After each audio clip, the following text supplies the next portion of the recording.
welcome to the Tournameta Podcast. It's your host, Cap. We're back again. Thanks for waiting all these weeks for me to get into Sydney so that we can get the next installment. Today, we have another special guest, as always. Now, I know a lot of you are Smash fans, and you might not know who this is, but it's okay, because the important part is that we have to remember we're part of the fighting game community as Smashers, or, well, the majority of us would like to think we're part of the fighting game community. So anyways, my special guest today is Fade, aka Youssef, who is, well, since I'm probably not going to do your introduction justice, because I don't even know that much about you, why don't you do your own introduction? Tell us a little bit about who you are. Well, I started in the FGC a while ago, and then now I'm with the OzHadou, which is a TO group based in Sydney, New South Wales, and run tournaments, run OzHadou Nationals, which is a long-running Australian major. Been running for almost 15, almost 20 years now. Yep. And I'm also the fighting games manager for Genuine Gaming. For if anyone follows GG and knows about our Smash players, we have currently signed on the roster Srix from Canberra and Luco from Sydney, and also recently picked up the cutest Smash player in the world, Kinaji. Yeah, I know a lot of people are big fans of Kanaji, especially Who isn't? Queenslanders. JY was telling me he was a big fan the other day. Anyways, point is, I think JY is a Tekken player. Yeah, he is.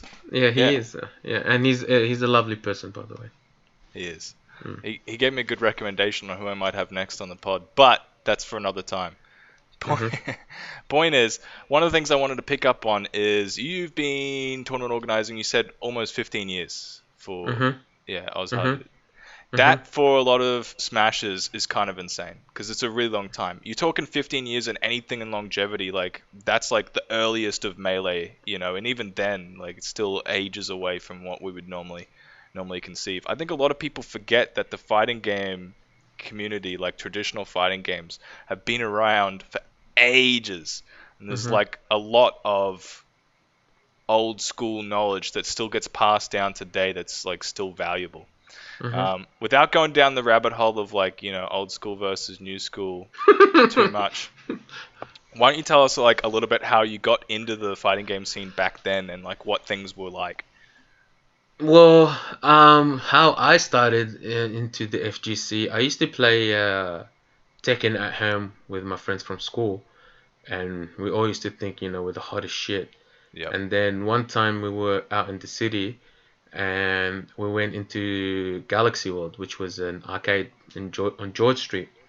And then we saw these bunch of guys playing, and then they were like, they knew what they were doing, and then they were doing juggles, which we had no idea what juggles were. And then it it actually blew our minds. Like, what the hell? You can like hit them in the air and then continue hitting them in the air, and that was like, whoa, that is amazing. And then and it really caught my attention. And then I remember that night, I went home and then I literally typed into Google Tekken juggles, and then it took me to a website that still exists but doesn't get much traffic these days, which I'm sure no Smash fan would know. It's called Tekken Zaibatsu.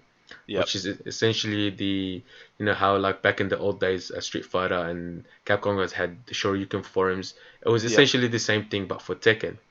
And then I started reading the forums, opened my eyes how you can juggle and frames, and started learning the notations. And I'm like, man, this is so cool. I wanna improve, and I wanna do flashy shit, and I learn the game like how all these people that really know how to play the game.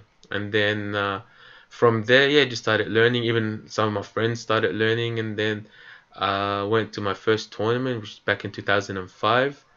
And I'm like, fuck, this is the greatest thing I've ever experienced in my life. The being live, and getting that raw intensity, and from people just playing and losing their shit and trash talking, But through all this, like no one had any ill will. No one was an asshole or anything like that. Like, yeah, everyone was trash talking and talking smack, but like everyone was just there essentially to have a good time first and foremost. Yeah, it was all And inside the game. yeah, exactly. Like, you had beef with someone, like, it was never about what you can say or, what you can do. It's like, hey, can you beat that guy? And Yeah. that's how beefs were settled. And then, yeah, and then I just got the bug, man. And since that, my first tournament back in '05, I'm like, man, I just want to go to as many tournaments as I can.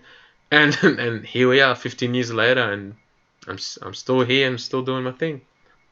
Despite, that would have been, by the way, that would have been like Tekken 3, right? Or No, that earlier? was Tekken 5. Tekken 5.0. Oh, okay. Yeah, nice, yeah, nice, nice. yeah. Sorry. Yeah, but Tekken 3 was like mid 90s.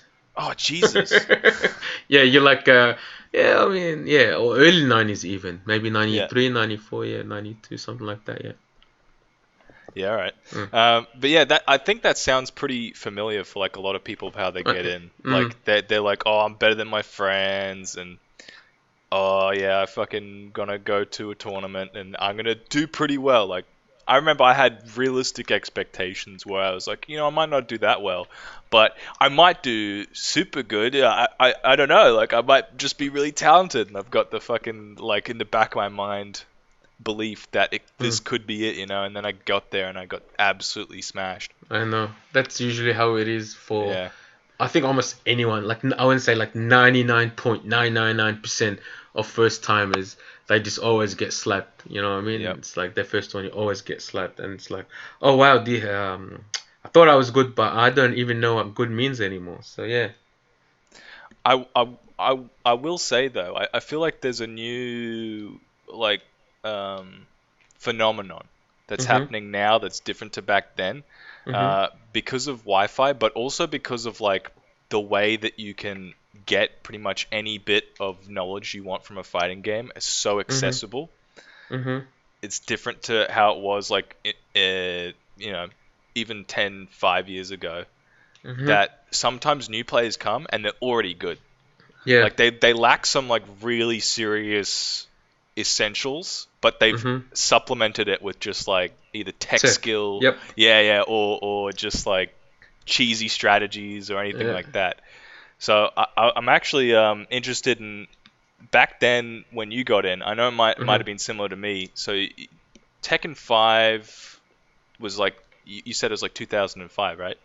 Early 2000s. Like To early 2000s, 2000. Yeah, around 2005, 2004, maybe, yeah, something like that. What were some of the biggest differences that you saw around back then to how things are now? And like, do you think that a lot of these things have gotten better since then, or are they sometimes things that you feel like have been lost to the feel of the scene? There's so, like, it's really hard to kind of like explain, because I feel, in my opinion, that is, I'm not saying what I say is facts. It's just my experiences, my opinion. There's a lot of similarities, but at the same time, there is like such vast like differences as well at the same time. Yep. So it's really hard to kind of be like, oh yeah, it's the same, or oh no, it's different. Like, for example, like one thing before, it's like and before I say anything moving forward, I just want you and everyone to know I am not in any way throwing shade at anyone. Yeah. Old school or new school. I'm just calling. Just take everything as I say. Just, hey, these are Youssef's experiences, and he's just retelling them. That's it. Yeah. So like one thing about the olden days, as you said, is like watching matches and analyzing and getting tech was like so hard, like so hard. Like forums were alive, but they weren't like the same as now, because now you can watch a 2 minutes video and like you already know, like have like a 50% idea on how to play a character just from watching like a few minutes or from a video on YouTube. And you can sit down, watch a 5 minutes video. It's like, hey, I have a pretty decent idea how to play this character.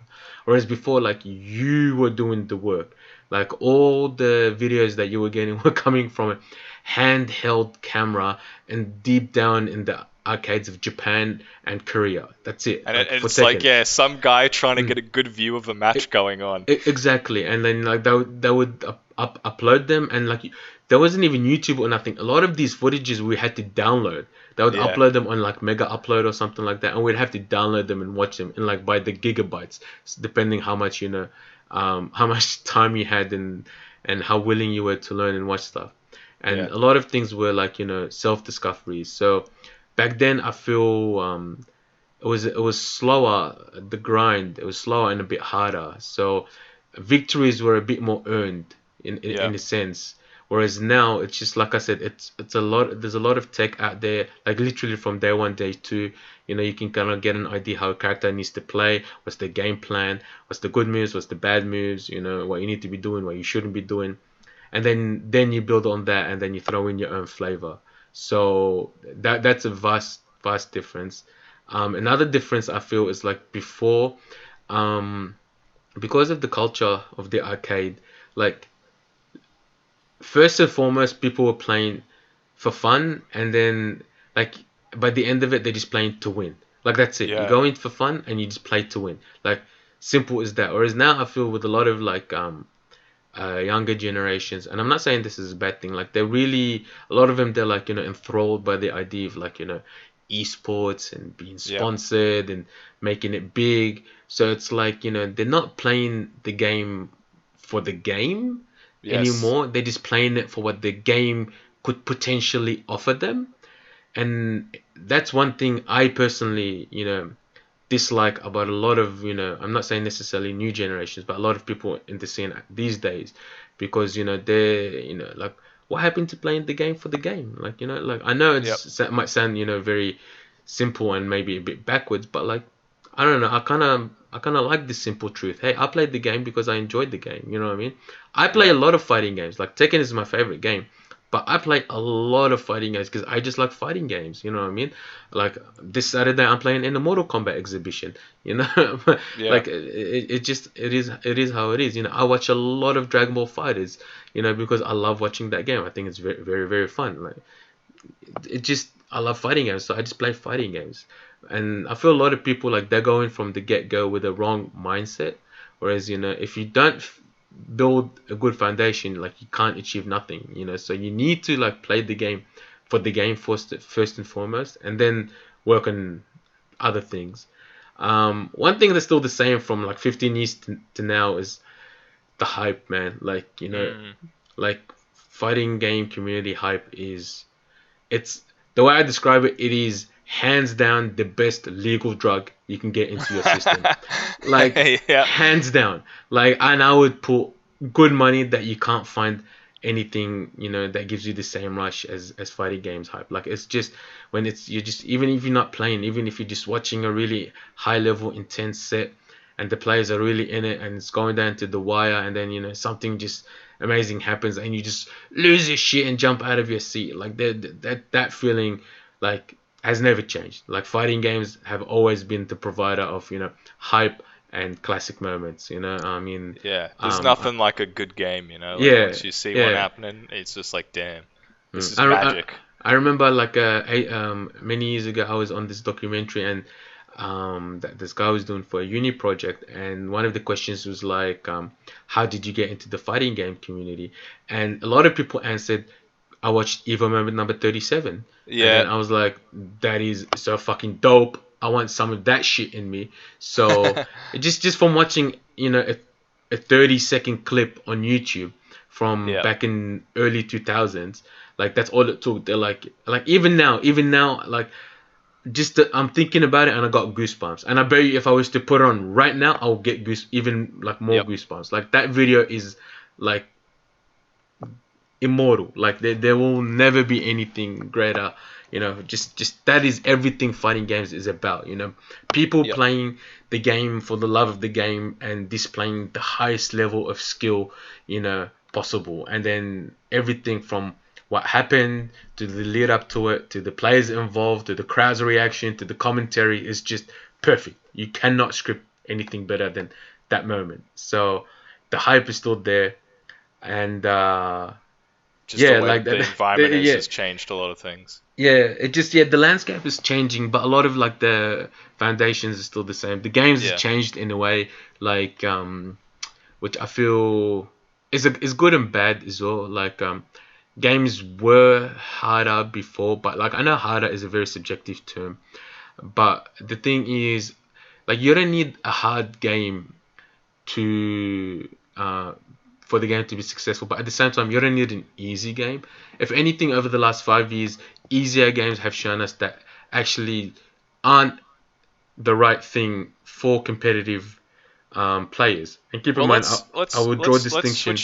let's switch the subject to games then, because I feel like that's a good transition to what I want to talk to you about. Because you're playing Tekken at the moment, like you're a big Tekken fan, and I know Tekken's like gone through a little bit of struggles at the moment, but it seems like the modern generation of fighting games is like a lot of people will say that it's at its worst. And I'm not sure if I believe that, because for me, I'm such an outsider where I'm like, man, I don't even know what the fighting game generation was like before this, with like Street Fighter 4 and It's like Marvel really vs. Capcom.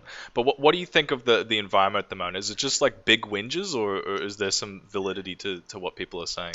all right. When you say it's at its worst, like, context is super important here. It's at its worst in what, like in what For the part, games, like the quality of the games. Like there's a lot of great games, to be honest with you, man. Like, Tekken in, well, the earlier seasons of Tekken 7, I would actually say that will, like, of course this kind of come off in all the bias in the world, but I really believe like Tekken 7, especially the first season of Tekken 7 on console, is, in my opinion, the best fighting game of the last generation.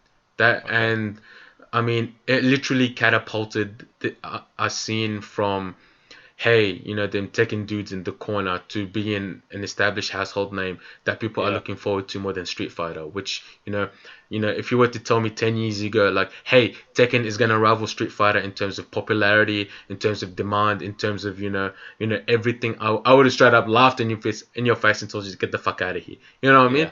But then here we are. Like, it literally put an entire country on the map in terms of the rise of Aslan Ash in Pakistan.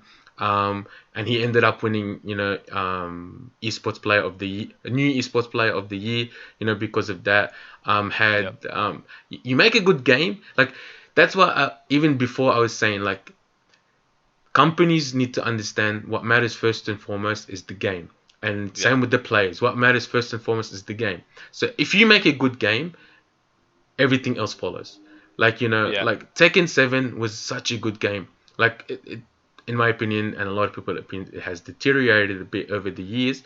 But, what it was, a couple of years ago was amazing. And that's why the scene just blew up, because you had this great game that people recognized as being, fantastic. And they're like, hey, man, this is a great game. It has a lot of legacy stuff that old players can enjoy. It has a lot of smart, watering down. Even I use watering down in quotation marks, but like, smart implementation to kind of appeal to a casual audience.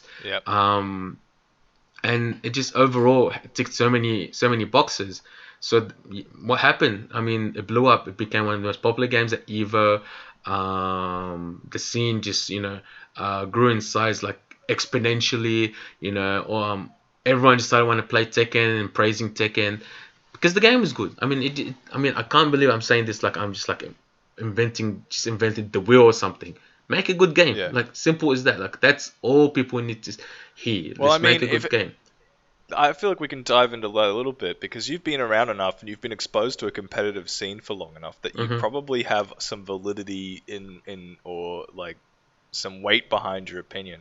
So what do you think makes a good game, like competitively, that would be able to survive in the FGC? Because there's some games that really have stood the test of time. Like, I don't want to bring the politics into Melee, but like Super Smash Brothers Melee has been around for a really long time. Yeah, they've obviously got something that works. But so from your perspective, what do you think that something that works? Look, honestly, and I don't know if I'm gonna upset any people, I think Melee is a great example of what a competitive game should be. But in the same time, it does have, again, in my opinion and from my very limited understanding of the game, it does have its downfalls, of Yeah, course. it's got a lot Uh, of flaws. yeah, I mean, Yeah. yeah. But don't tell that to any Melee fan that would, Yeah, try to yeah. shank you, because, the game is perfect! It's perfect. Yeah, I know. So yeah, but the thing is, like, let's look at Melee, alright? Like, the Yep. game is truly at the highest level competitive. You know what I mean? And that's what a lot of people want to do. And from a competitive point, they just want a very challenging game, but that can easily be accessible. And Yeah. that's where it's really, really hard for companies to make a game like that. You know what I mean?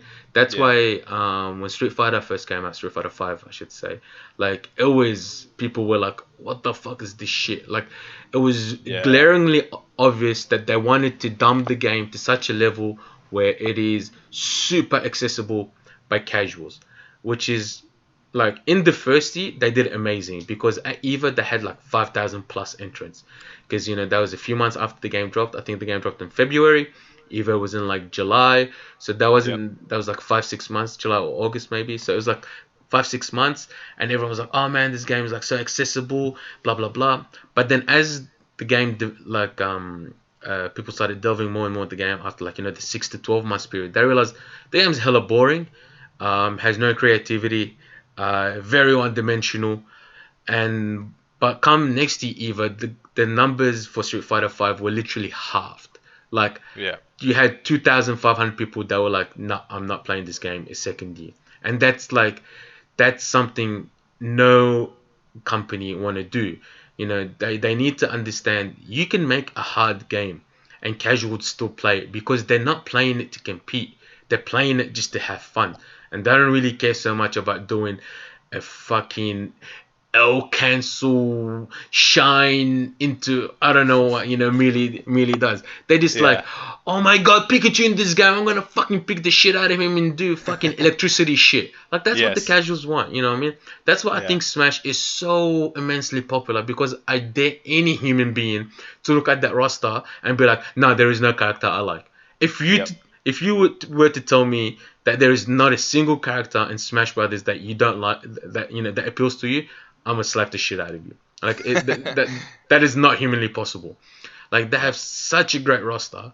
The game is so colorful and bright, and, like, so beautiful to look at, and the interactions are really, really funky, and there's so much to offer on a casual base. But then, um, Once you start to dive into yeah, it, there but then is once, that depth. yeah, keep that depth for the competitive scene. Like, you know what I mean? Yeah. That's why Tekken, when people started, playing it more and more, when it first hit console, they were like, wow, like, this game, like, for example, without getting too deep with Tekken. So with Tekken, before Tekken 7, you had to, so generic grabs could be broken, with two different, could be broken. Each one had to be broken with a button. So, one grab, you need to press one to break it. Two grab, you need to press two.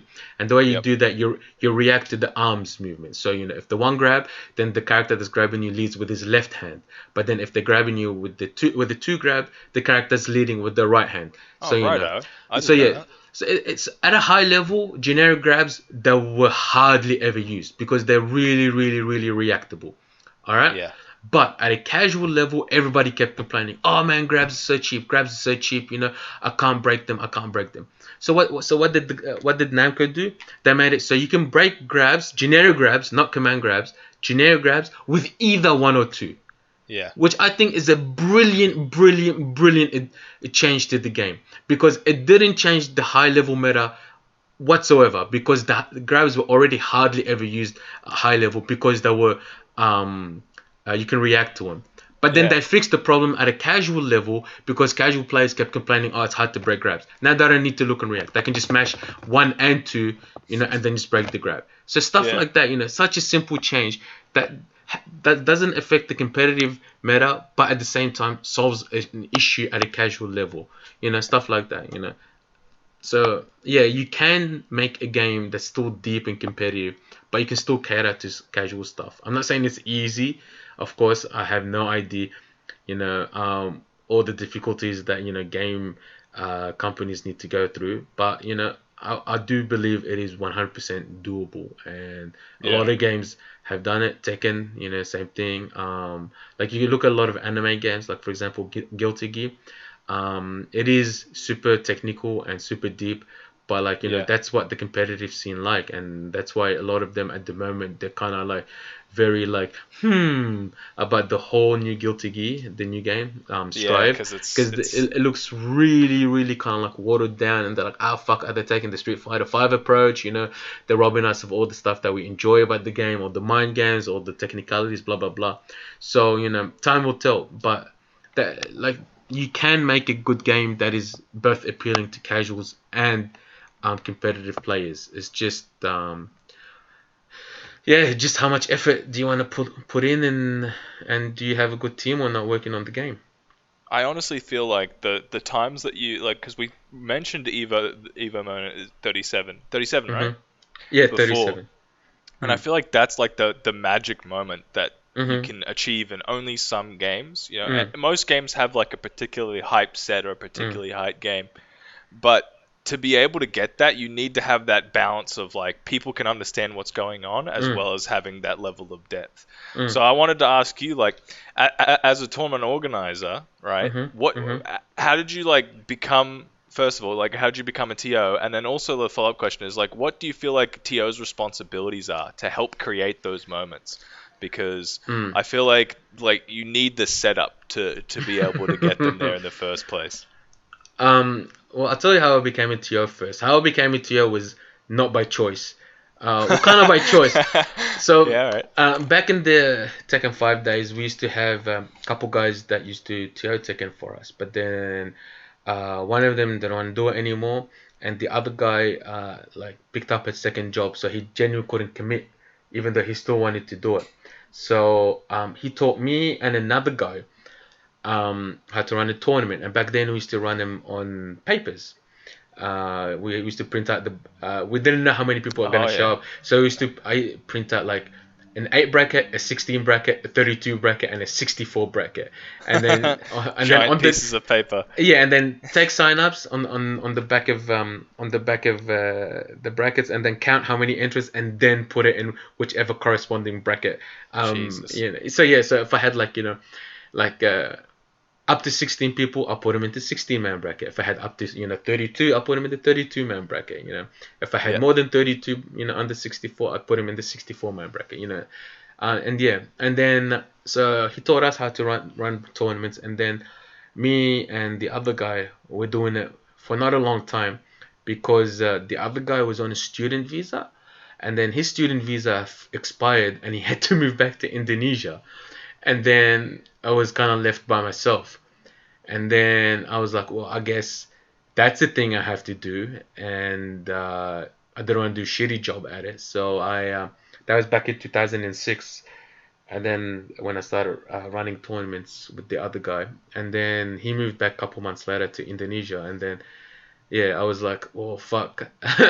so It's on. Yeah. but then from then I'm like, well, I'm doing this, like I'm not gonna do it poorly. I might as well just do what I can to do it right, and then just stuck with it. And because and also a lot of it was as well like no one wanted to do it, so I'm like, well, I guess if no one wants to do it and I've already started it, I might as well continue with it.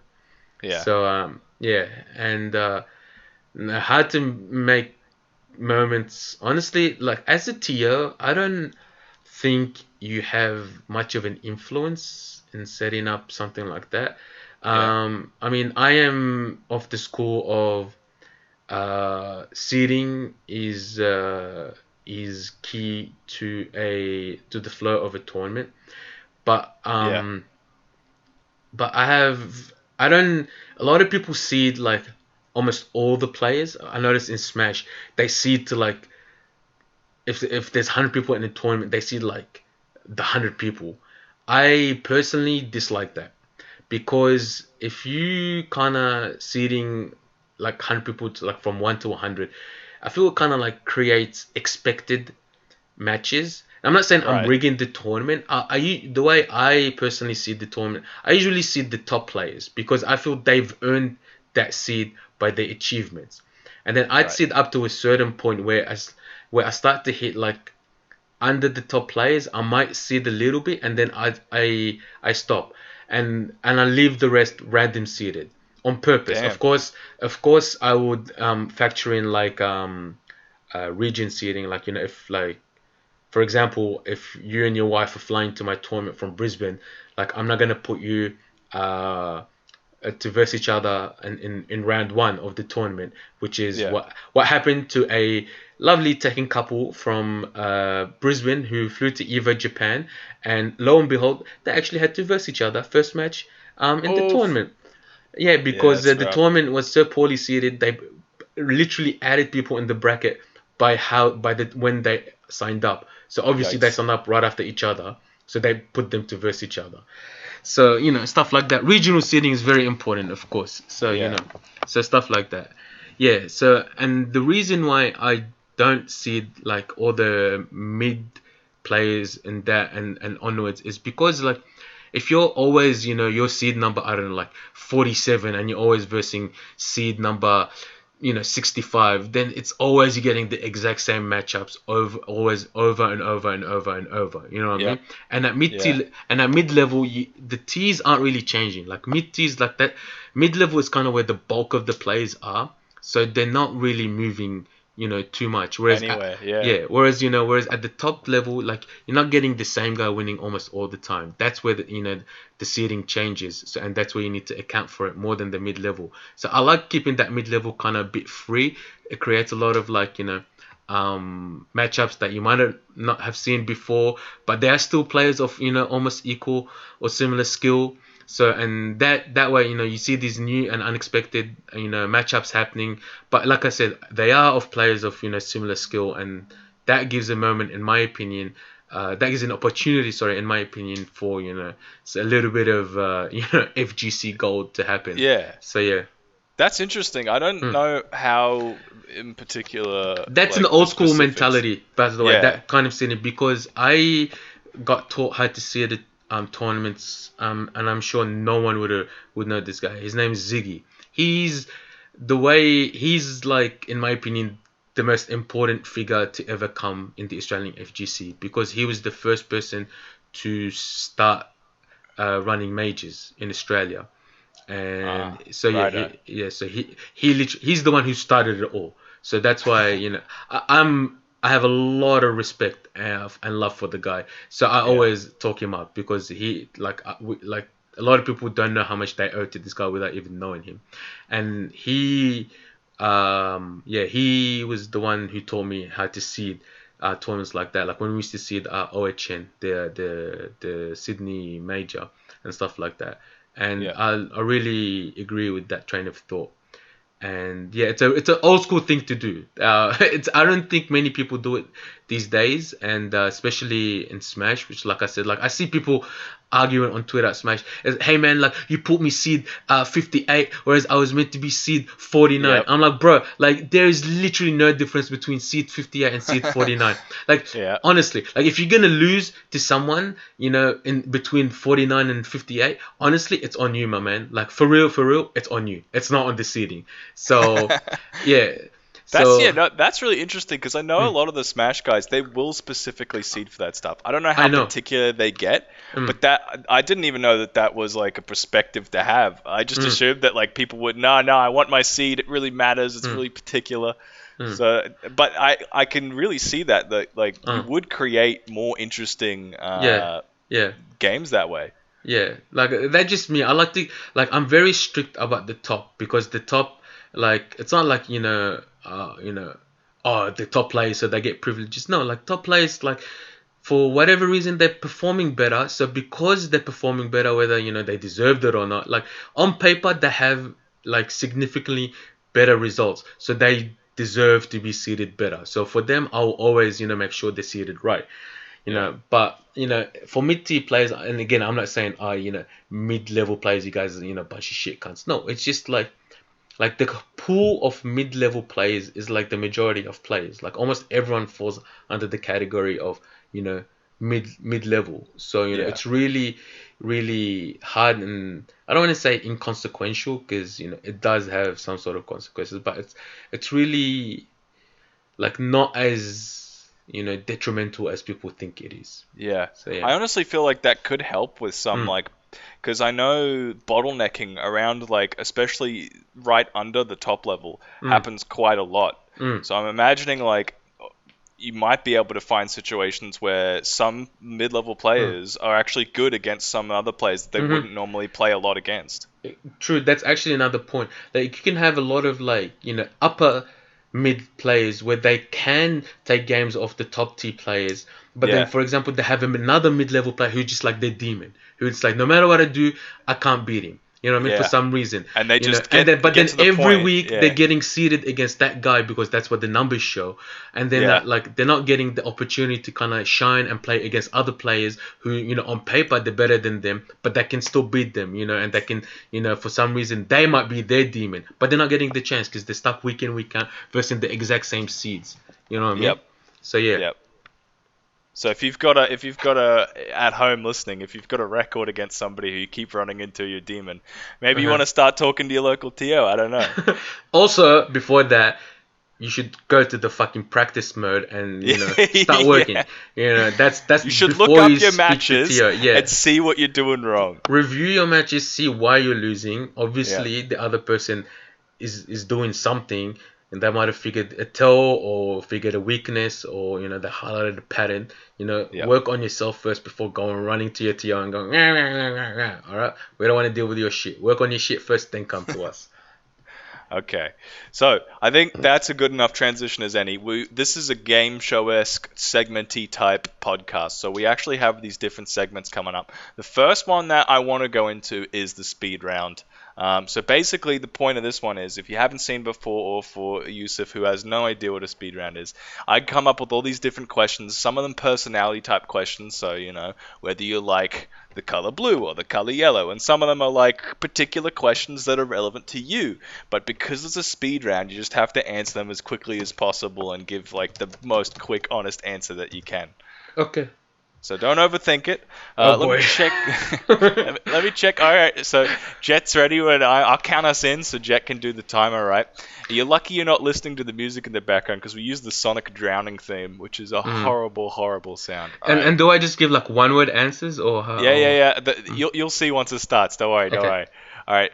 5, 4, 3, 2, 1. Winner stays on, or 2 each. Winner stays on. Cat person or dog person? Fuck. Got my girlfriend. Cat. Favorite TV show? Favorite TV show. Can I say anime? Yeah. Berserk. Best flavor of milk?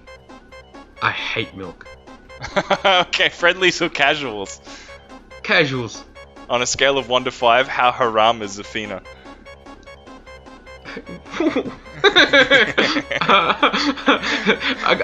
I cannot disclose this information. Opinion on monkeys? They're great. Love monkeys. Yeah. Good. Favorite food cuisine? I'm biased, so I'm gonna say Lebanese. All right. Best anime? Berserk. Best board game? Chess, even though I haven't played it in years. Coffee versus tea? Oh fuck. Tea. Definitely tea. Alright, one more. This will be your final one. So I'm picking a good one. Oh, here's a good one. The next one up's actually funny. Bigger dick energy. Mid-level veteran or hotshot newbie? Hotshot newbie. Oh, yeah, alright. It's fair enough. My dick just got a little smaller, I think. No, because in a hotshot newbie you got potential, but if you're a mid-level veteran, you wasted it. You know what I mean? Yeah, true. And I'm speaking from experience, my dude. It's a sad, I feel you, bro. It's true, but I'm like, Alright, so that was 12 all up. No offense, but I think that's the lowest we've had. What do you mean? We keep track of how many you get within the allotted time frame, and that one is the lowest. Yeah, I'm sorry, I'm not really good on the spot. On the spot. Oh wait, no. Shadru had 11. Sorry. Okay. So you did come last. Congrats. Woohoo! All right. Sometimes I like to pick out the good ones in these ones. Let's see if I've got any that I wanted to ask you.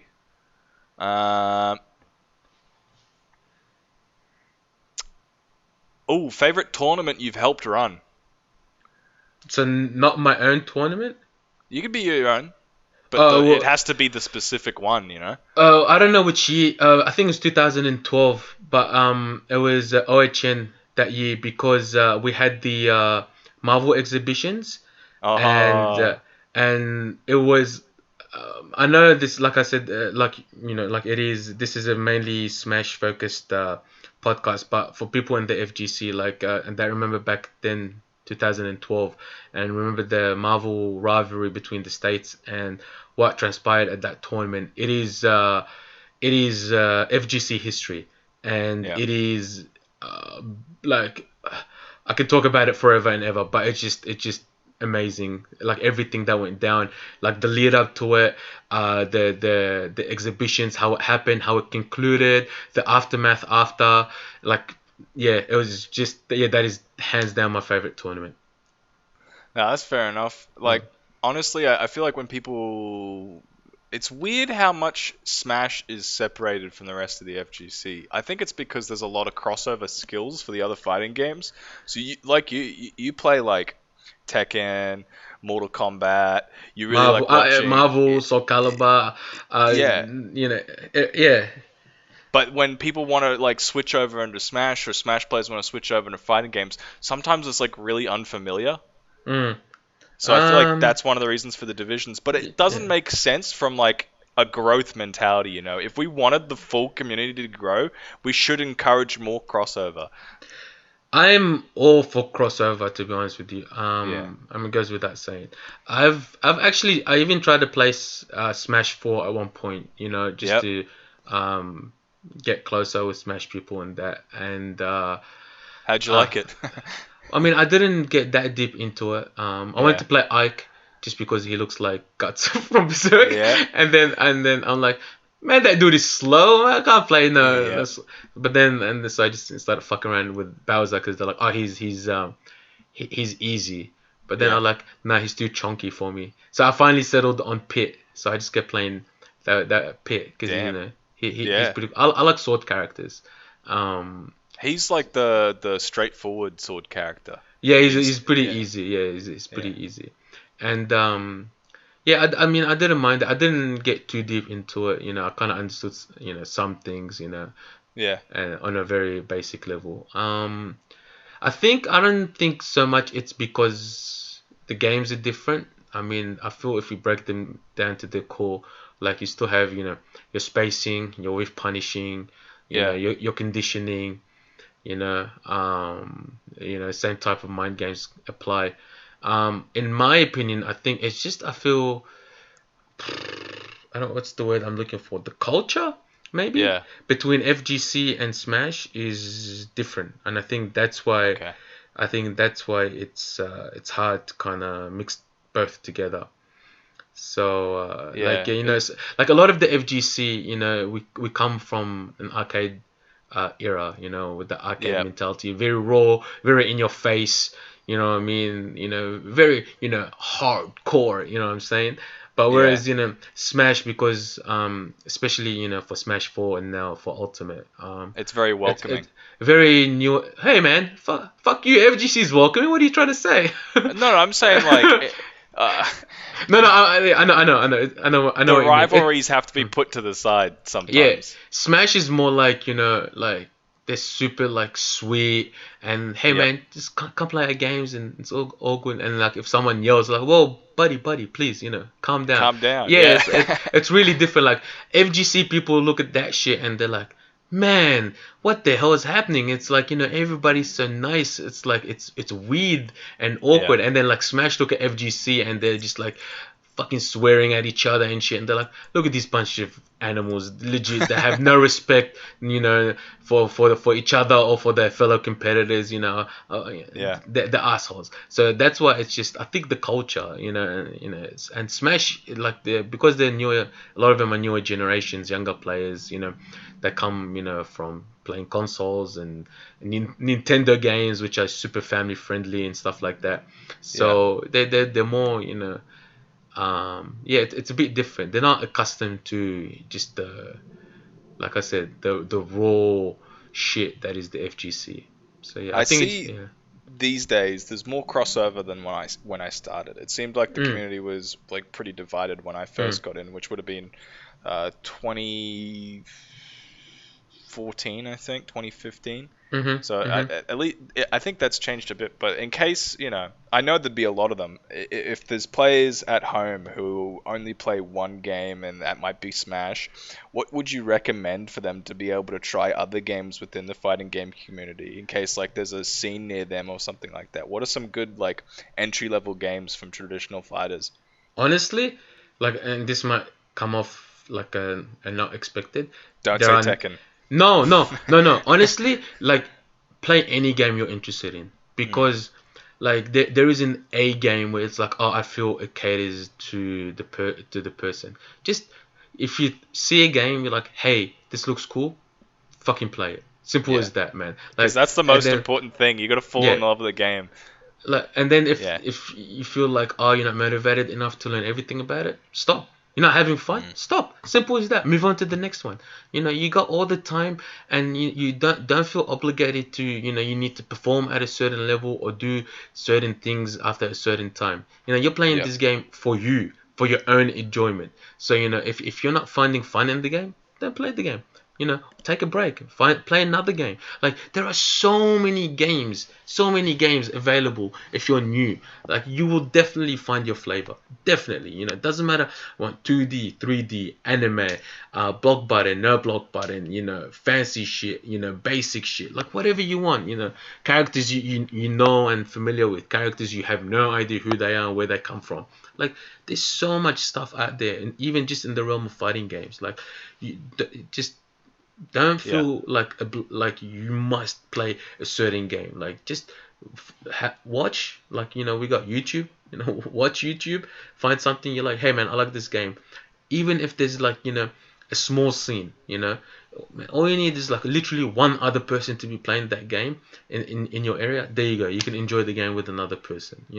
Like, a lot of people, they're like, oh man, like, nah, I don't want to play, like, I don't know, like anime games, or because the scene isn't that big or whatever. Even though I really like them, I'm like, man, that's fucking dumb, dude. Like, I Yeah. play a game because I like it. I don't play a game like, even in FGC, it was a Capcom show. It was like, you played Street Fighter or you didn't really matter.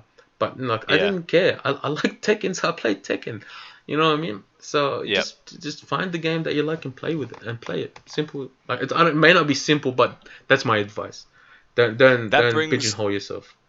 that brings me to my other question, which is more of like about you question. What other games besides fighting games have you been enjoying lately?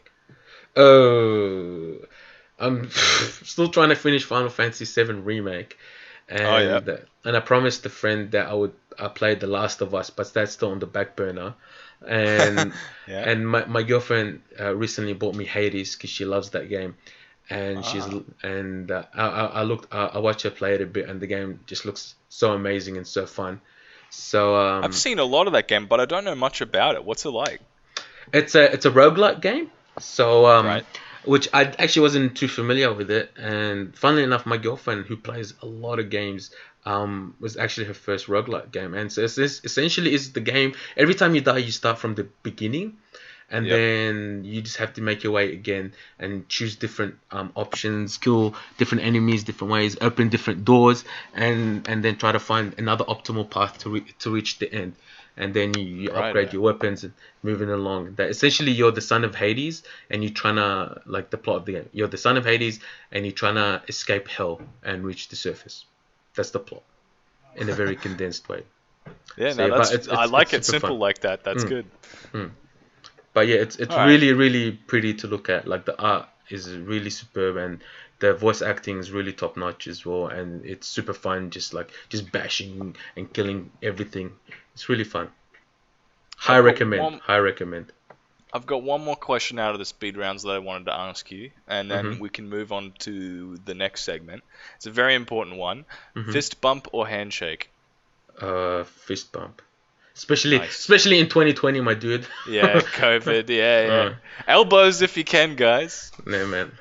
Yeah. I saw actually, that was like about a month ago or something. This meme where it's like handshake, no, fist bump, still contact. praise be to Yevon, that's the way. That's good. Yeah. All right. We'll move on to one of the next segments. We've got 2 left, Sure. but next one will be Gannon's Advocate. So this will be one, what an advocate? Gannon's Advocate. So it's a play on words for Devil's Advocate, but we're Smash themed, so the Devil, Lord of Darkness, Ganon, same thing. And so this one it requires a little bit of explanation. Basically, I give you a topic, and you have to argue for that topic. Okay. It is typically things that you might not agree with.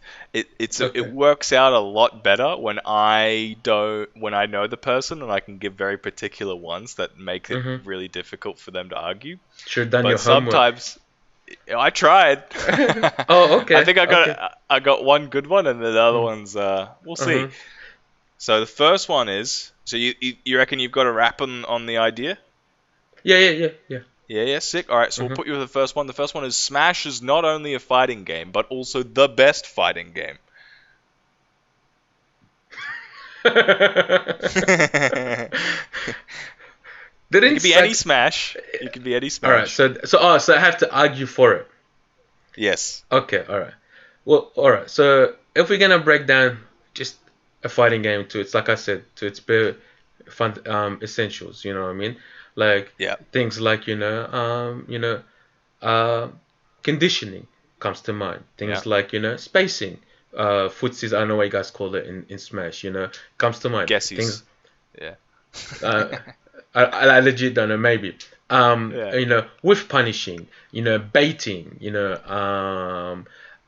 your opponent to block so you can throw him. Stuff like that. Utilizing frame advantage, knowing when a frame disadvantage, knowing when to press a button even though you are frame disadvantage because you condition your opponent to do a certain thing, like stuff like that. Like, am I talking about fighting games or am I talking about Smash? If you can't give me either. Exactly. So what's the difference? Smash is a fighting game. Okay, and so why is it the best fighting game?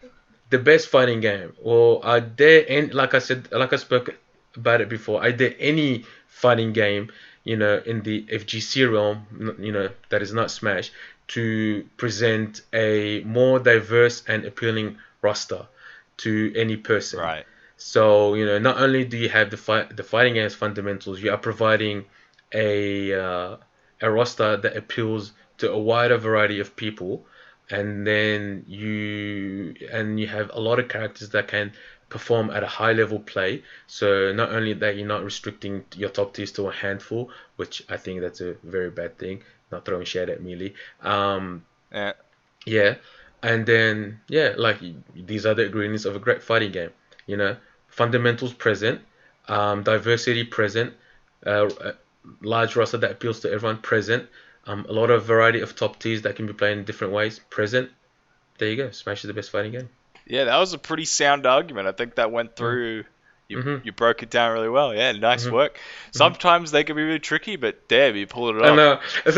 Like I'm legit sitting here, like I'm grinding my teeth when I'm saying everything I'm saying. But I'm like... Just for record's sake, your favorite fighting game would have to be Tekken.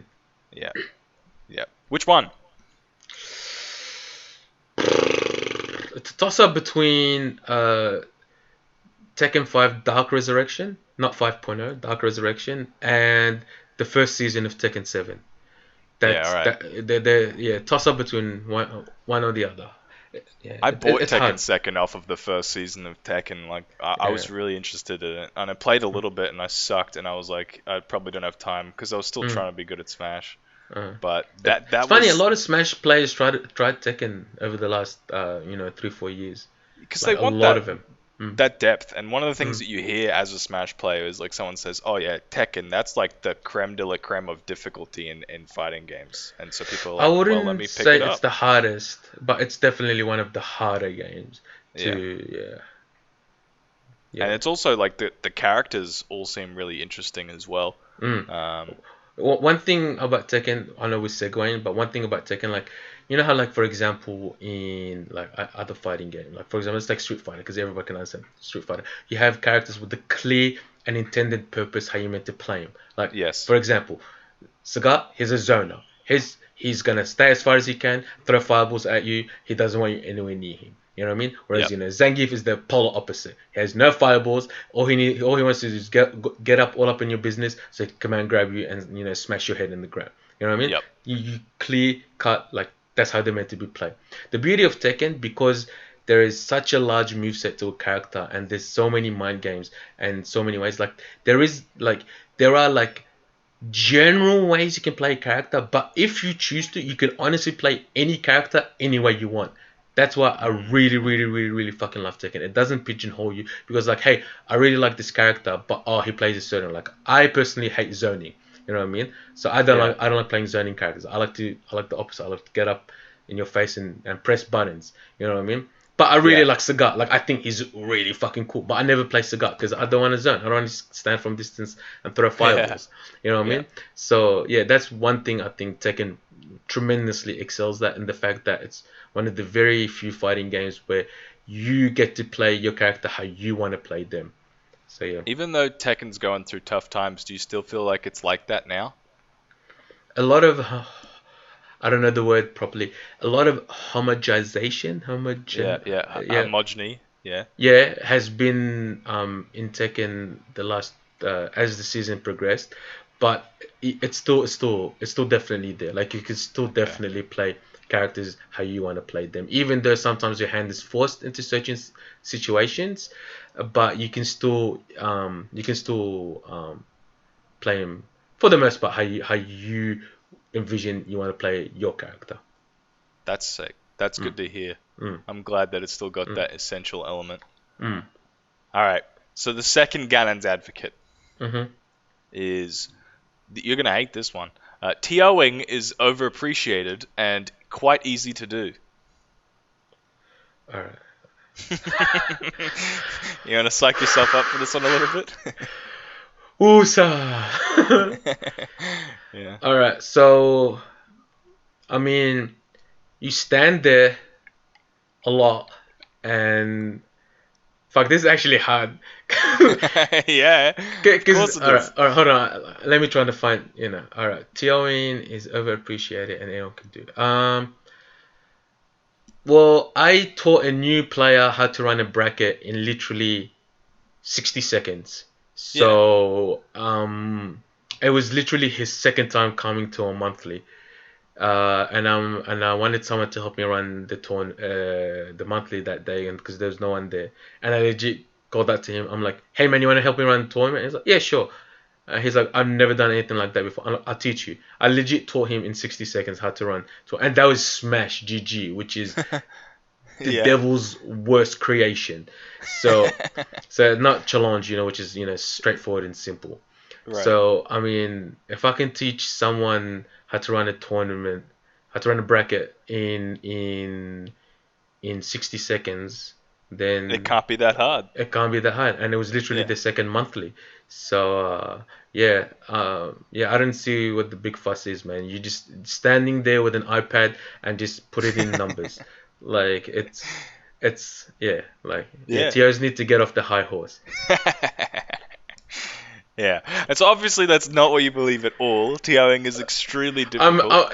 See, it's funny because the first question I could actually you can actually argue the point. That's why it was easy for me to talk more. Whereas now, I'm just grasping at straws here. I'm like, you just had to make up some stupid shit. Like you're literally going to me. I need you to argue why being smacked in the face with a baseball bat is not painful. And then I'm like, I mean, what do you want me to say? It's not as painful as being smacked in the face with a sledgehammer, so suck it up, bitch. I always like to include these types of questions because I want players to help out where they can, and also if you ever feel like just staying around to help clean up or do an extra little bit for your pals who have helped run and organize this all for you, it goes so far because you guys have to do a ridiculous amount of shit, and majority of the time there's no incentive for it. Yes. I don't want to get started on TOing, but it is the worst shit. All right. That's fine. We can move on to the next segment, which is the final one, and then we move on to the Twitter questions and the Twitch questions. We might actually wrap up within a reasonable time for the first time in my career of podcasting. So the next one is hypotheticaps. So these Okay. ones are just ridiculous hypotheticals that actually have sometimes a good question behind them. Mhm. Sometimes it's just, would you rather your pants be filled with spaghetti or mayonnaise? Mhm. But this one, I only did one Mhm. because I could come up with another one. I'll admit, I'm creatively devoid at the moment. But this one was a good one. I came up with one good one, so it counts as two. All Mhm. right. So, a legendarily powerful magician descends upon the earth and turns all of the Australian FGC members into brand new digitized fighting game, right? Into a brand new digitized fighting game. So all of them have been put into a game. That's their life now, Uh-huh. right? There are slight similarities to all of the games that they've played, but everyone is also equally alien and new. So it's like they have some intuition, but Mhm. it's majority like they have no idea how to play it. Why Which do I have a feeling this is gonna end in like some striking Vipers kind of, conundrum? no, no, it's not going to be anything like that. I swear. Which community learns the game the fastest, and which community becomes the all-time goat over time? Which community learns the game the fastest? Uh, which community learns the game the fastest? Probably. It's a tough one. Fuck. So, so is it two separate questions? Which one learns the game the fastest? One question, Yep, and then another question. Which one becomes the goat community? yep, yep. All right. Well, this is hard, bro. It's good Which though, right? it's good because it's actually making me think a lot. That's why it's Yeah. good. That's how you know a question is good when like I'm like fuck hold You when actually hold on. have to think about it. Let me sit up for this one. Yeah, it's All tuck the right. chairs in, pull Yeah. your socks up. All right. So definitely, well, I can tell you which community won't be learning the game the fastest, and it'll probably be a toss up between NRS and Smash. I'm just being real. Yeah, Yeah, okay. because I feel yeah, it's my opinion. They would definitely won't be learning the game the fastest. Even I'm melee guys? even melee guys because I Oof. feel a lot of the melee guys. I don't know. Yeah, even melee. I would include melee as well. But actually, melee maybe like mid tier. I'm thinking more towards maybe like Marvel players would learn the game the fastest because Mm. Marvel players like they have this insatiable hunger for tech, so they just like grind and grind and grind and grind. Yep. So maybe Marvel players would learn the game the fastest. But the goat They're not community, afraid to cheese as well, right? They'll like yeah, throw because whatever cheese they find. exactly, because the game is filth, so they need to find what's the filthy shit ASAP, so they can use and Yeah. abuse. You know what I mean? So Yep. maybe Marvel will learn the game the fastest. The GOAT community, oh fuck, that's hard, bro. I mean, Mm. I want to say, I don't know, maybe even though I hate to say one, but say maybe Street Fighter only because they've been around the longest, Right. so they have the numbers and they have the nostalgia. So like they'll just kind of like somehow find themselves to be on the top again, Yeah. even when the game is pupu kaka. It's just They've because got the commitment as well, right? Like they're yeah, able to be like, yeah, we'll mm, fucking we'll yeah. grind it out. I can't believe I We'll keep gave at it. both answers to Capcom. Fucking hell, fuck Capcom. Yeah, Yeah. Well, you but can't yeah. take it back now. It's fine, bro. I tried to answer any question thrown my way in like I tried to be like as take myself as much as I can out of it so I can give to an extent as an objective answer as I can. Yeah. So yeah. Yeah, I think it was a toss up for me on the second one between Mm, Melee and Street Fighter because mm, they're like the longest running, right? And like they have. you have to have commitment to be like, let me push this game even Mm, further. true. But I feel Melee is hindered by the fact that the game is done. Like I Yeah. don't think like there's any more like the game itself. Like there won't be any new meta or any new something that found or anything like that. So it's just like now you're just working with what you got. Whereas with Street Fighter, it's still going. Like there's gonna be Street Fighter 6, and so on and so forth. And then Right. there's still room for expansion, not necessarily growth, but expansion. Whereas I feel Melee, it's just like that's it, like it's done. Yeah, I hear this a lot from the fighting game guys, and I think I'm understanding a little bit more because when Smash players and Melee players hear that, they're like, "Oh, but there is like changes in the meta." But what they don't understand is What? like those changes are a lot more subtle in comparison to like Yeah, a it's new like that game or band wobbling, Revolution. like it's what I mean, or something like this. Like yeah, Yeah, I yeah. don't know how much, or something like that. Or they found out like I don't know if this is new or not, but like Marth versus Fox is so bad for Fox, on FD. Oh no, stuff like that, something like that. Now I have to play That's Sheik or something. You know what I mean? yeah, yeah. Yeah, That doesn't matter as much in comparison to like an entirely new game or a new yeah, tech is found or yeah, yeah, yeah. yeah. I believe you. Mm, I understand it more. mm. All right, so that's the end of our segments. I think you performed pretty well on those ones. No, I that mean, was good. That last question was actually like, that was yeah, juicy. yeah. That was extra juicy. I like it. After they play the game for however long, the legendarily powerful magician then leaves the Earth and returns us all to normal. Mm, Usually there's stakes involved, but at this point he just turned everybody into a game, and I felt mm, bad about it thinking back. I was like, man, nobody's mm. getting out. Yeah, Anyway, we're stuck in the Matrix forever. yeah, it's all right. At least we're playing a Yeah, cool game. I know. All right, Eh? let's get into the Twitter questions.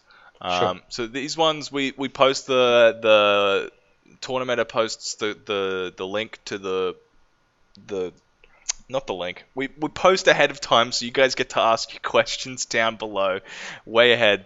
They were posted on Monday, and I'm refreshing the page now. If you haven't got them in, if you're scribbling them in at the moment, now's your cutoff. Alrighty.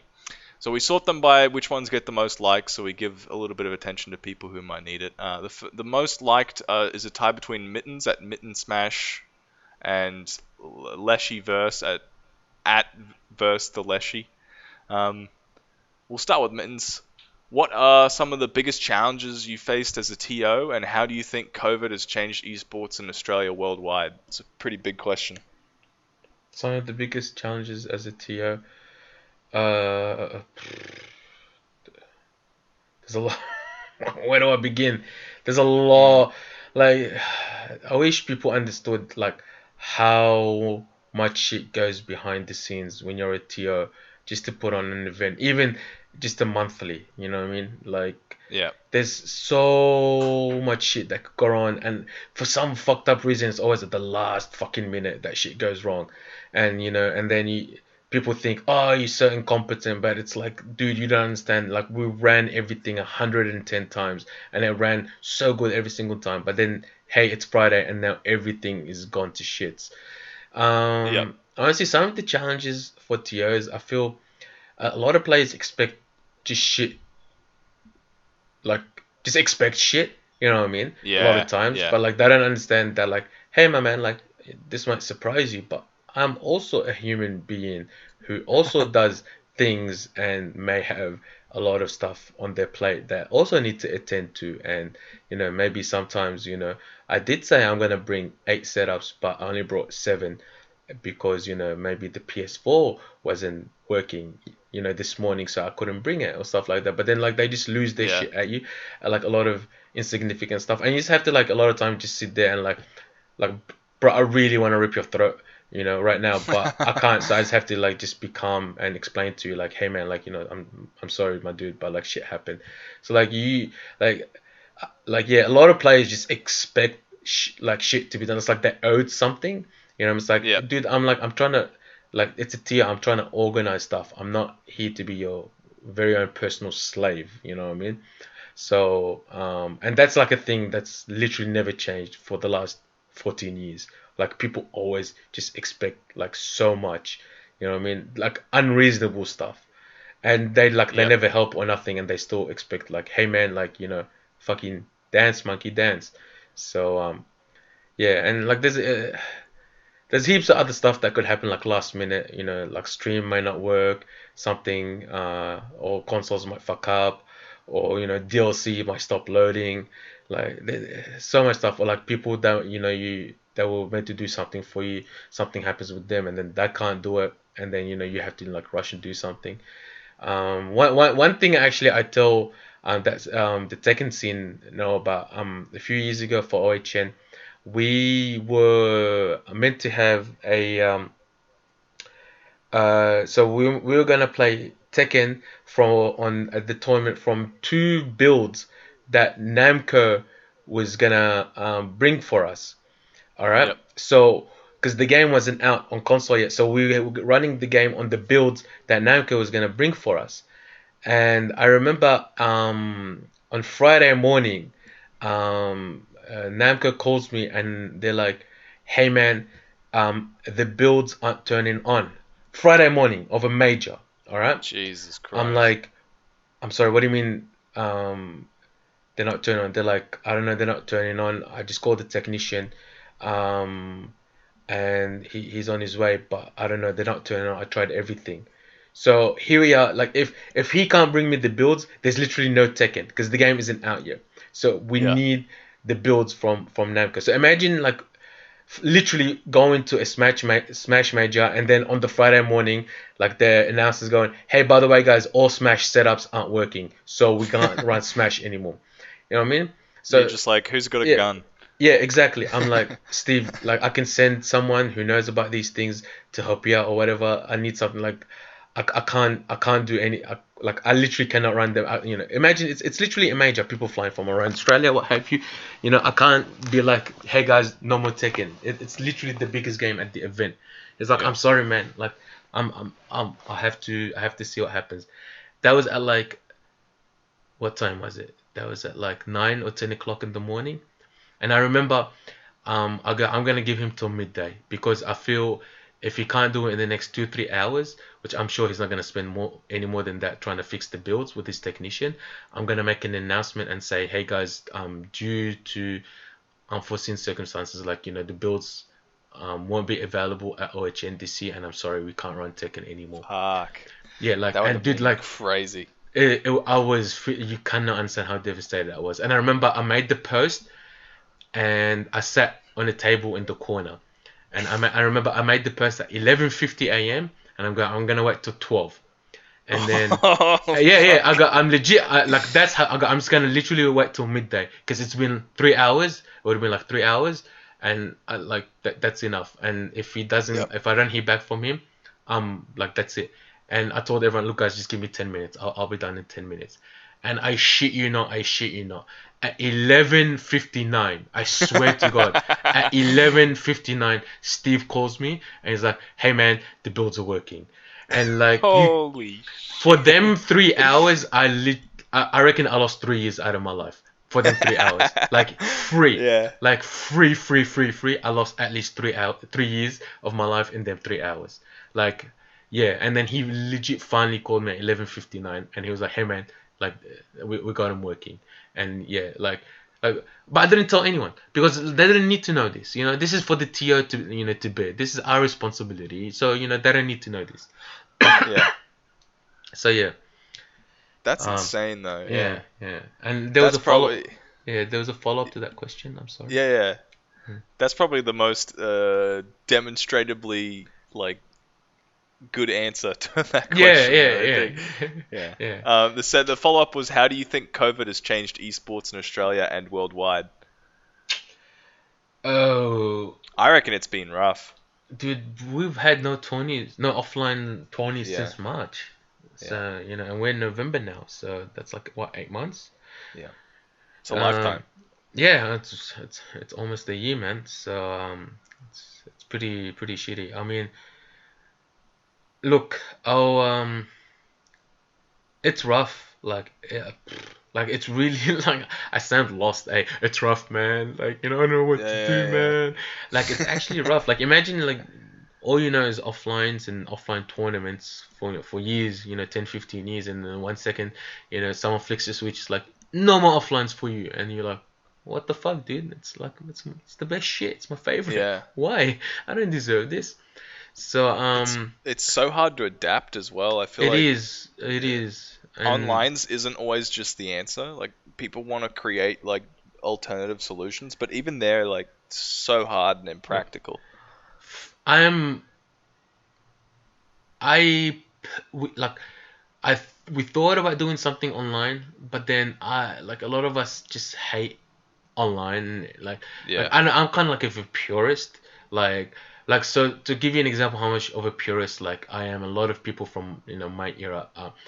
So back in Tekken Tag 2 days, there were certain characters that are available only on console. All right, they were Right. not never available at the arcade. They're only available on console.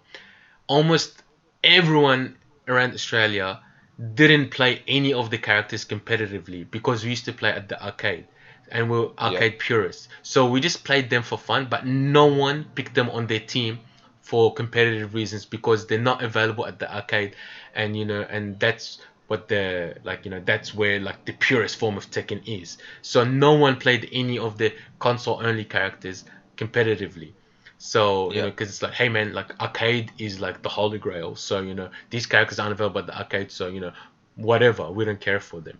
So, like now look at online, which is like even way worse than just a bunch of characters that are only available on console. Like, Yep. it's literally almost a different game because of, lag and the infinite problems that come with lag. So, Yes. yeah, so I just felt like I couldn't back something like on an That you don't like believe in. it's yeah at a proper competitive level, because people will say, Yes. oh no, I'm just playing for fun, but then they lose and complain, or they win and they're like, oh, I'm so happy I won. Like, you can't be Yeah. happy about winning online and you can't be sad about winning online. You just gonna have to play for fun. Like, I know I'm kind of telling you how you feel, but like it's a different game. Like, it's like the competitive integrity of a game online isn't properly there. So, like, wins and losses don't hold as much weight. So, don't get too down if you lost, but at the same time, don't think you can shit if you won. You know what I mean? Just play it Yeah. for what it is, understand it for what it is. So that's why I'm like, Do you feel well, like mm, any games have figured out the online fuck no. Well, issue? not at least from a competitive point of view. Hell no, Yeah. no one has. It's still like, even now Tekken with its new netcode, which is very very good. Um, it's still not 100% offline. Unless you're living in like Korea maybe, where Yeah. even yeah, it's yeah, like, Speed of light yeah, kind of spirit, internet. yeah, Yeah. and only on PC, because they don't, yeah, so it's tough. Like, it's really sad that the year is 2020, and fighting games still suffer so much from online. Like, I don't know if there's a solution. I honestly don't know. Some people say there is, but like game companies aren't putting out. Some others say, oh, it's not, because it's so hard and there's a lot to it that we don't understand. I genuinely don't know, man. Like, all I can say is Yeah. I really, really hope like online can become right and proper, and that's coming from someone, because because people think like as soon as you make online 100% proper, like it's a great thing, but there's also a lot of bad things that I feel come with this, because that will actually stop a lot of people from coming out. So I feel a lot of people get too comfortable, and Yeah. I think that might be a double-edged sword in the fact that it might hurt attendance to So offline you want people events. to get frustrated by online so they can go, fuck this, I'm going to play offline. No, no. I want people to have fun. Like, Yeah. I'd rather you stay at home and have Okay. fun. Yes, it's at my expense, and yes, I would love to see you come out. But at the same time, like, again, I want you to play a game and have fun. Like, at the end of the day, that's literally my most important thing for myself and everyone. I want to play a game and have fun. You know what I mean? So if you're Yep. having your fun online, you got hard, my man. You know what I mean? Like, I Yep. would love for you to come to my event and come support your locals, and come play with people face to face. Nothing would bring me more joy than that. But am I gonna like think of you badly, or hold you in like in a bad way? No, like, you do you, you do you. Yeah, I Mm. think that's fair enough. I don't want to put words in your mouth. I just wanted to challenge you there and see if that's Mm, what you're sorry. I got an alarm going off. All right, that's it's fine. all good. Um, let's move on to the next questions on Twitter. Those were some good ones from Mittens. Mm, I feel like you covered them pretty well as well. mm-hmm. What Verse asks, what differences do you see in different fighting game communities? This is another two-parter. Mm-hmm. And the other part is, where do you see Australian esports going in the next 5 years? So let's go with the first one first. What difference do you see in the different fighting game communities? Uh, well, I feel like a lot of players that play certain games kind of like their game kind of in a way reflect them, which I feel that's something that might sound very familiar. And like for example, I noticed like a lot of like virtual fighter players, for example, like they're very sophisticated, like because like well at least the Sydney scene, to an extent they're very like their sport of choice is soccer, which is the gentleman's sport, and they're very I know. they all hold really good jobs and they're all super smart and what I mean, because that's virtual fight, like it's not that flashy game that that you give to your little nephew and be like, hey cousin, go ham and all these like Yeah. seizure inducing cinematics. It's like, no, it's just a fighting game that is a fighting game, like you got your kicks, your punches and your block, and like that's it. It's the bare essentials, but Yep. then like you bring out like your character to its full potential through how creative you can be. You know what I mean? Whereas Yep. like for example, you see like a lot of people that play anime games, they're fucking constantly retweeting hentai on my fucking Twitter timeline, and I don't like this shit. So what I mean? Yeah. So Okay. Yeah. and these are the facts. You know what I mean? Yep. A lot of like a lot of NRS players like just fucking complain, like even in real life, about everything, and I'm like, man, you classic NRS people, they just complain. So Where's yeah, my Melina? yeah, I know. Oh my god, Yeah. yeah. So yeah, I feel there is definitely some differences between different games within the FGC, in FGC community, FGC, yeah, like the different fighting game communities, yeah. Yep. uh, Yep. yeah. But they're like self-evident within their own culture. Yeah, but a lot of them like they just like for example, like I said with the anime people, like yeah, they retweet lewds, but like so what? Like that's what they like, and I'm a grown ass Yeah. man, and I can retweet lewds, and if you don't fucking like it, just either block me or unfollow me, like, and that's 100% the right thing You're to not do. trying to hate. You're Yeah, saying like, oh, that's I'm not just for me. But yeah, if that's for you, go join yeah, the anime exactly. fighting game Yeah, I community. mean, I'm not saying what they're doing is wrong. Like, please retweet all Yeah. the hentai for all I care. You know what I mean? I'm just saying like Yeah. that's a glaring difference. Yeah. Yeah. Fair enough. Hmm. Where do you see Australian esports going in the next 5 years? When I wonder if he means Australian esports in general or Australian esports within the realm of FGC and Smash. Well, let's go FGC and Smash. Unless you have a particularly spicy opinion on All right. in general.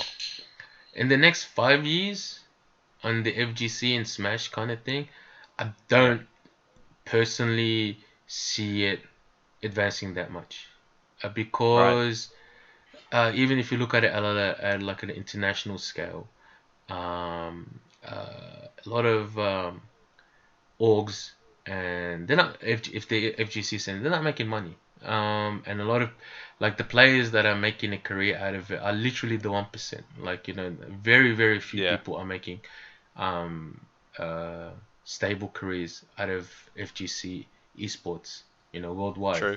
So we unless see we had a wasted opportunity, I feel, when Gfinity came to Australia a couple years ago, and they had all this money, but then they did a lot of things wrong, and I Yeah. feel something like that had could have had the potential to keep going with something steady and make something stable for FGC. But unfortunately, a lot of people that are coming to the FGC just because they have a lot of money and they have an understanding of how things that are not FGC work, they think, hey man, I can just copy paste I got all the money, and I'm so Yeah. successful in this and that other thing. So, and I got this formula that worked in all these other fields, so surely it should work in the FGC, but it never is the fucking case. And it's really, really upsetting because so many opportunities are being, squandered, from that mentality. So, Yeah, I mean, it's I would true.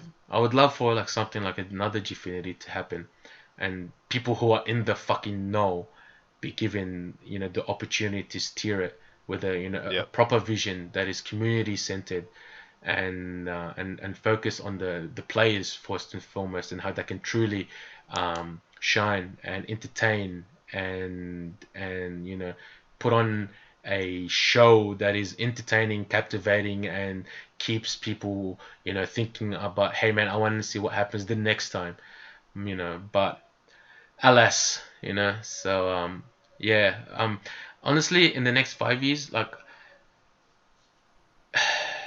it will definitely advance 100%, 100%. I mean, we've been saying this for like maybe another 5 years, now. But esports isn't going anywhere; it's here to stay.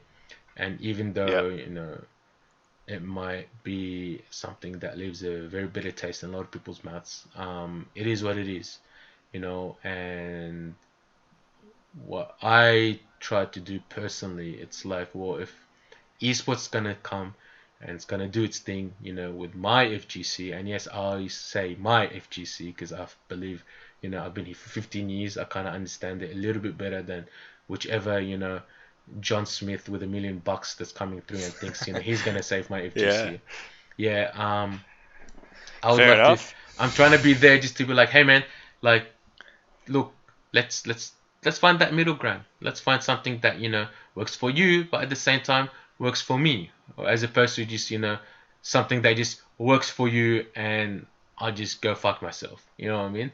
So Yep, yep. that That's such a common yeah, problem with like people who do have money. They come in and mm, they just like stomp, and mm, they're unaware of the consequences that they have. mm, And sometimes like you have to be able to compromise because you don't understand what you're doing. You need to mm, value like the knowledge that people build up mm, over time. mm, It's there's a lot of truth in what you're saying. yeah, and it's unfortunate because like I don't mean to blow my own horn, but like I genuinely don't think there's a single person in the Australian FGC that understands the Australian FGC more than me. Like, especially because, like I said, like there's some people that have been around longer than me, yes, but like the thing with almost everyone that's been around longer than me and like even try to understand the community as much as they can, they just usually just stick to the game, or they might dabble with another game, but like they just know the game. So there's still a lot of like there's still a bit, a lot, not bit, but very detached from other communities and what they do and how they function, and what's good for them. That's why like Yeah. I made it a goal of myself to like know as much as I can about all the communities. Like I recently bought Power Rangers, Battle for the Grid. Jesus. You know what I mean? Yeah. So like Yeah. I just want to know like about fighting games, about the people that are playing the fighting games, about the communities, how they're thinking, like what the type of stuff that they like, the type of stuff they don't like. You know what I mean? Like just so I can Yeah. That's understand, insane. because when that opportunity comes, and someone is like, we need someone who understand, not just like Tekken or not just Street Fighter. We need someone who just understands the FGC. I just want to be like, hey motherfuckers, I'm right here. Like fuck, Yeah. Check out my motherfucking Power Rangers. I did the work. yeah. So Yeah. so yeah, it just need to find that middle ground that works for everyone. So Yeah. yeah. And Is then Power to Rangers any good? look, the game would be way more fun if like 70% of it wasn't literally doing combos. Like that's the game. Like you do combos longer than you play neutral, and I'm not even exaggerating. Like Jesus. like so it's 3v3, and each character like essentially has a TOD. So you just hit the character once, and then you spend anywhere from like, I want to say 20 to 30 seconds, maybe even 40 seconds straight, just doing your combo so you can kill them. And then you go back to playing neutral for not nowhere near as much as that. You get that hit, and then you do it again. So it's a And very silly game. But wasn't Marvel like that, or did that have more no, neutral? Marvel had way more neutral, way more Okay. neutral, way more neutral. Yeah. So and not not every character had a TOD. You know, a lot of the some characters did have TODs. Like, you know, one team had a TOD team. Doesn't just kill your character, literally kills your entire team. You know, so Yeah. but it's no one near as glaring as Power Rangers. Damn, that sounds So, ridiculous. mm. Well, anyway, so the For I think esports in general, I don't know, yeah, man. Like, I see like stuff like Counter-Strike doing well. There's a lot of buzz around Valorant. Rocket League yeah, has always been consistent and growing in numbers. Fortnite is, you know, doing its thing. LoL, even though, like, you know, OPL has shut down. For those that don't know, Riot had a OCE office, and then that shut down a couple months ago. So like there won't be any more OCE leagues. So, and that yeah, was like a major blow to the LoL scene in Oceania. yeah. So Which is, I think that's interesting because I honestly see that, like, I don't think the LoL competitive scene will die because of it. So I no, imagine that they'll make it just like grassroots competitive, you know, which honestly makes me interested because I can see it to go back to its roots in a way because LoL used to be like that. mm. I can't speak for LoL because, you know, I don't know. I don't play LoL. I never played LoL. So Yeah. Okay. but I'll tell you one thing, and this might be a hot take. If esports was like, if we were to wake up tomorrow and there's no such thing as esports in the world, and then we just revert to, you know, FGC grassroots, like that would be fantastic for the scene. Like, I Yeah. think, you know what I mean? For an I feel FGC like perspective, yeah. yeah, a lot of companies like Riot and I don't know much about Counter-Strike, but the big ones that already have really established scenes, they Mm. try and run like a semi-monopoly on Oh what yeah. gets put where. But Mm. it doesn't always work because if you have like especially an English-speaking market in Australia, they're just Mm. gonna watch the US Mm. Mm. stuff. It's like Mm. why switch over? And Mm. they don't bother doing things differently in the countries that might need that. Mm. So from what I saw, like a lot of low players are now looking for opportunities to go overseas and play in like NA or something like that, or even Europe. Yeah. So yeah. Yeah, now that they're not like they don't count as an import Mm. because they're technically like zero people, you know, Mm. they're not real people. You can have Mm. them Yeah. anywhere, so that actually makes them Mm. really valuable because you're going to pay them less, and they still might be pretty good, and they're going to have Mm. crazy work ethic. Mhm. So oceanic players are definitely mega valuable at the moment. Mhm. Anyway, Mhm.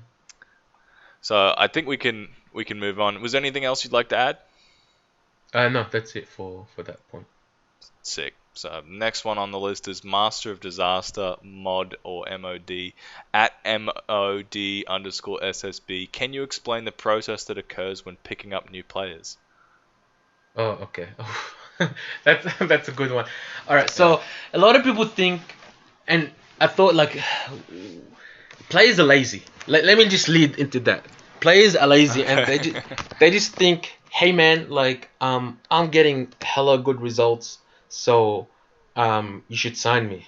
And then I'm like, bro, like I can't even begin to explain to you how getting hella good results is not as important as you think for being picked Yeah. up. Like, um, all right. So this, all right. Let me just tell people what they need to do to if they truly want to be like signed to an org. You do need good results. They're not as important as you think, but like no, think of it like this: if I'm trying to sell something to someone, if I remind them about it, you know, one time, or if I remind them about it 10 times, which one is better? Obviously, 10 times. That's what Yeah. you are. You're selling the company, the org that you signed to. So if you're drowning in pools, you're not getting that many chances to sell the company or to promote it or to let people know, hey, I'm with this org. You know, check them out.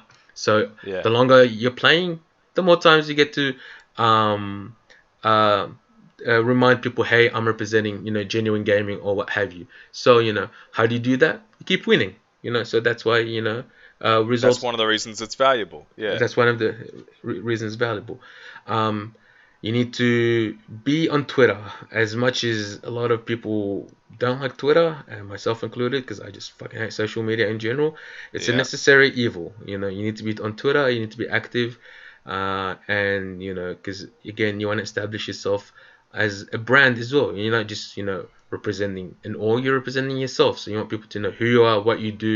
You want people to care about you. You want to be in people's mind. You know, you need to remind people, hey, I exist. So, you know, if something happens, you need, you know, you want people to think, hey, you know who's important? That guy that's constantly, you know, interacting on Twitter and, you know, doing things and getting good results. Another way to remind people, stream. I know a lot of people are getting into streaming. It's a great way to promote yourself, especially if the org has sponsors. So, you know, what's one thing, for example, you know, people use headsets. Not even if you're not a gamer, people just, you know, might want to buy a headset to listen to music or use it on the computer or to play other games. You know what I mean? You know, Yeah. oh, hey, this you know, person who is part of this org is sponsored by this headset company. You know what? He's a nice guy. I might buy that headset, even though it's a little bit more expensive. Oh, what's that? If I use his name, I get a 5% discount. Fucking earth, I'm buying this headset 10 times out of 10. You know what I mean? So you need to make Yes. yourself marketable, you know. And another important thing, which is probably the most important thing, people actually don't like assholes. So I'm not telling you to, you know, be, you know, all sunshine and lollipops and, you know, safe spaces and, you know, holding hands and that. But, you know, you can still be edgy. You can stay, you know, say your truth. But you need to be approachable. You need to, you know, people need to believe, hey, this is a good person. You know what I mean? Yeah. You know, you need to, you know, I mean, be. that's part of the genuine gaming brand as well, right? Like, that's you don't want to pick up an asshole We in actually, general. like, part of the reason why we have the players who we have, we actually try to, like, one thing Royce, who is the owner of GG, you know, always tells our players, you know, when once we pick them up, he's like, we are the good guys. So he's like, Yeah. no, that's not what GG stands for. It doesn't stand for good guys. But he's like, we are the good guys, and we want to show the people that, you know, we are the good guys, and, you know, we have good intentions, and, you know, we're not these, you know, edgy, you know, teenagers who just, you know, trying to say whatever on Twitter just to get a reaction out of people. You know, like, you know, we're good people trying to do good, but, you know, for ourselves and for each other. So Yep. and, you know, who doesn't like a wholesome individual? I'm just am I right? So Yeah. so yeah, like, it's not as, so yeah, going back to being signed, like, yeah, you need to be of a decent skill. Coming fifth at your fucking weekly and putting it in your Twitter bio is not being good. It's embarrassing. All right, no one cares about you coming fifth in your weekly. Stop putting Yeah. these Okay. silly ass results in your Twitter bio. That don't matter. You know, it's not important. Work on work on yourself. Improve. You know, get, you know, proper good results, and don't put it in your Twitter bio. You know, stop being desperate. You know, Yep. put effort not in your Twitter bio, but in your game, in yourself. You know, improve, promote yourself, establish a brand. Think of yourself as a brand. Like, why should I invest in you? You know, Yes. you know, why should I, you know, Youssef, FGC manager from Genuine Gaming, why should I invest in this player for this game? You know, what's in it for me? You know what I mean? So yeah, and one Absolutely. final and very key ingredient, you have to be fucking patient.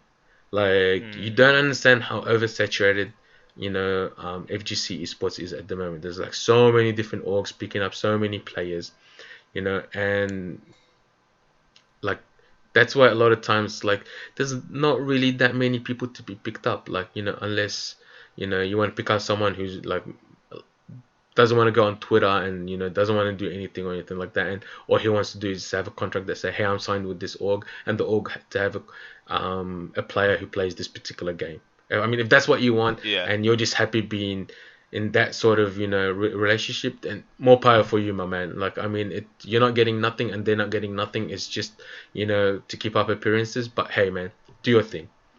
Yep. So yeah, yeah, good results.